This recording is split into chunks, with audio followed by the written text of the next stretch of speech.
a partir de agora com o advogado eleitoralista, nosso querido Lafayette Gadelha, que já participa agora do programa Olho Vivo. E a grande pergunta que fica é justamente essa: o que é que muda, Lafayette, para 2022 com a aprovação dessa PEC da reforma eleitoral? Boa tarde. Boa tarde, Conrado. Boa tarde, Zé Neto. Boa tarde a todos que estão aí na bancada do Portal Diário.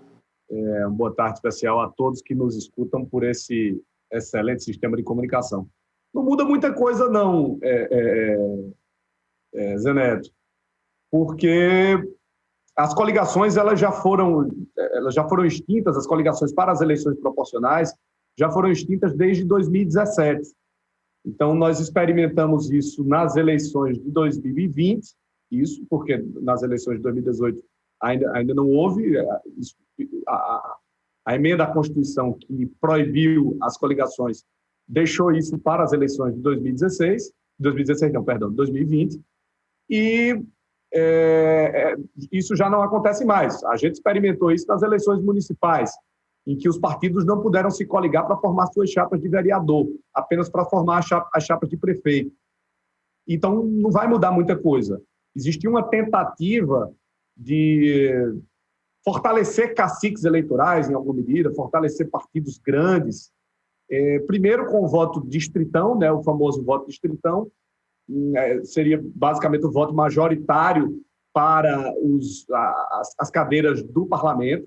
Então, você vota para deputado, na Paraíba você tem 12 deputados federais, vão se eleger os 12 mais votados. Hoje não é assim que acontece. Isso restou frustrado desde a Câmara dos Deputados, mas aí, para compensar isso, disse, não, vamos aprovar as coligações para que os partidos tenham maior flexibilidade na hora de tentar formar aquilo que eles acreditam que seja mais estrategicamente melhor para eles. Mas isso também acabou não se concretizando, e o Senado Federal manteve aquilo que já tinha sido aprovado em 2017, que é o fim das coligações para as eleições proporcionais. Então, sob esse aspecto em específico, a coisa não muda muito de figura. Os partidos vão ter que caminhar sozinhos, cada um com suas próprias legendas, nas suas candidaturas, e não vão poder se misturar, não vão poder se coligar para as eleições proporcionais. Lafayette, boa tarde. É sempre um prazer imenso poder contar com a sua participação aqui no nosso programa. Mediante o que você falou, a impressão que eu tenho, Lafayette, é que os partidos políticos nanicos, digamos assim, eles estão fadados aí à extinção.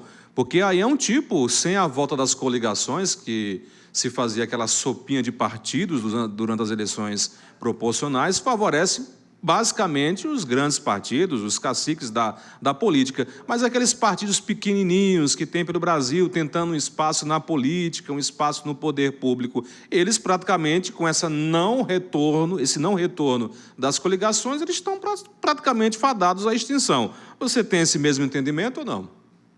Mesmo entendimento, Conrado. O que é que acontece?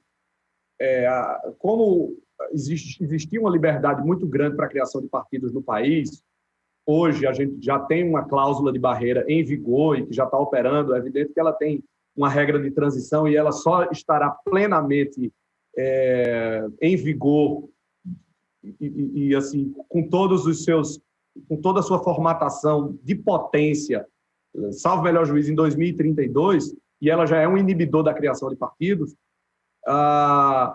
O fim das coligações é mais um inibidor da criação de partidos. Porque na medida em que você pode se coligar, você não precisa ir para um partido forte.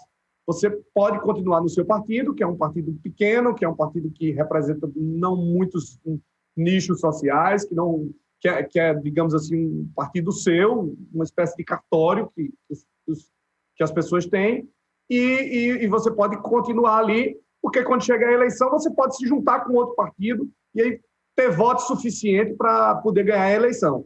Hoje não, hoje você vai ter que decidir, você decide o partido para o qual você vai 6 meses antes da eleição, essa é a regra que está na legislação eleitoral, e aí E aí você vai ter que disputar naquele partido.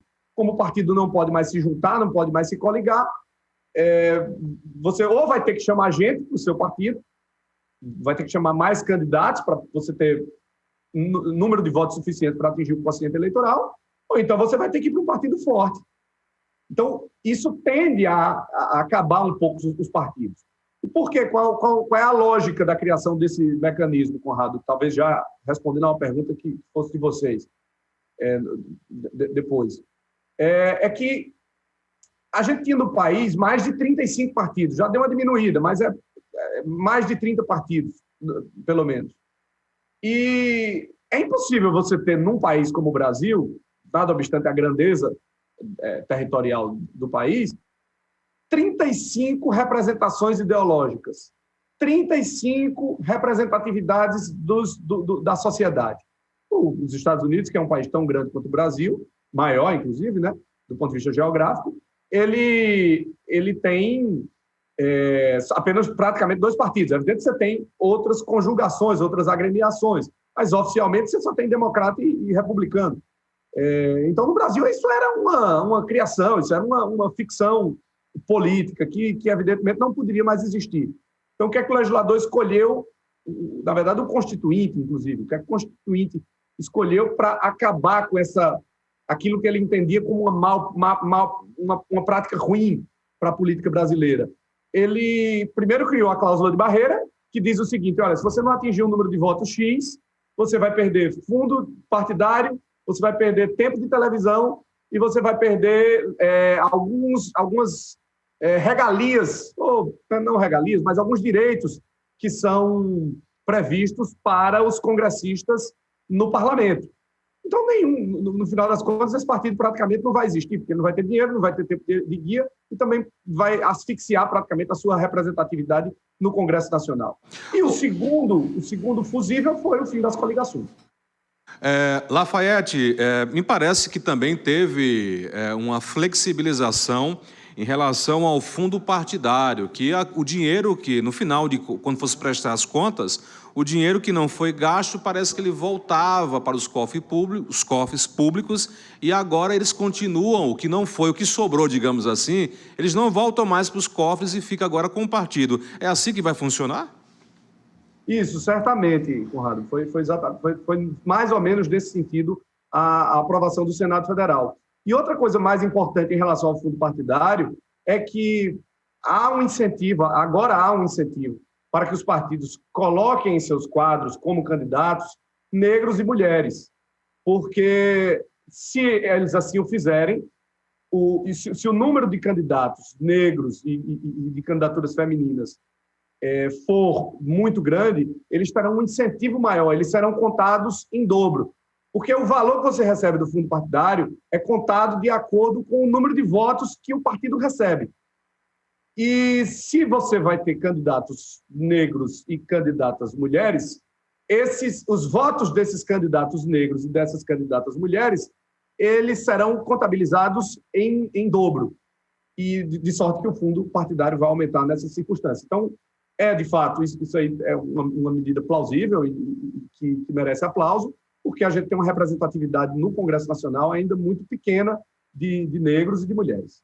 Ô Lafayette, me parece, me corrija se eu estiver equivocado, de que o PT, o Partido dos Trabalhadores, foi praticamente o partido que estava incentivando a volta aí das coligações. Você, como membro do PT também, como é que você se posiciona nessa questão? Você é a favor da maioria dos petistas que defendiam o retorno das coligações? Você não acha que não existe aí meio que ocultamente um tipo de fisiologismo nessa tentativa de querer o retorno das coligações para as eleições proporcionais?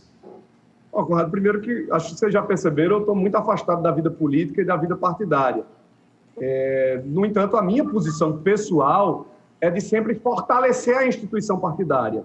Ou seja, no momento que você fortalece a instituição partidária como um espaço de discussão ideológica, de representatividade de pensamento, você também tem que retirar aos poucos aqueles partidos que só servem como cartório, que só servem como uma legenda para alguém se candidatar.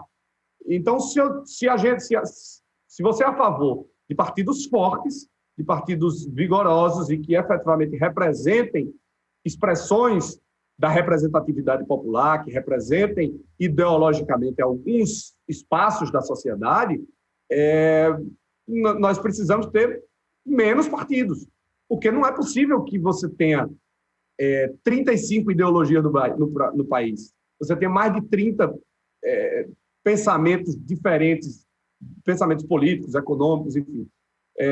Na Alemanha, salvo o melhor juízo, você tem algo em torno de 6, 7 partidos. Então, isso não pode. E qualquer fusível que exista para reduzir o número de partidos a um número viável, a uma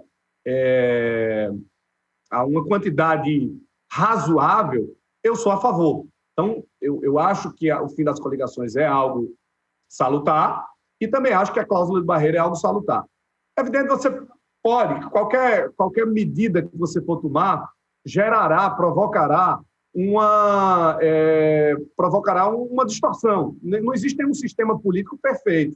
Haverá distorções. Eu ouvi esses dias o deputado Hugo Mota, que é líder dos republicanos na Câmara, e ele falando que num país territorialmente muito grande como o país, com regiões completamente distintas, gente que pensa diferente, você precisava de coligações para poder conformar essas situações de divergências. Então, o PT lá do Rio Grande do Sul não pensa igual o PT da Paraíba, o PSDB de Minas Gerais não pensa igual o PSDB do Amazonas.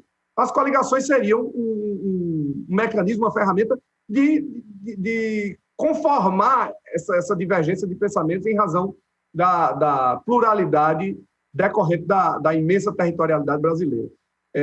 Mas, ainda assim, eu acho que é possível, com menos partidos, mas partidos mais fortes, ainda assim conseguir conformar essas situações. Então, eu tenho uma posição muito mais pelo fim das coligações e também em favor da cláusula de barreira.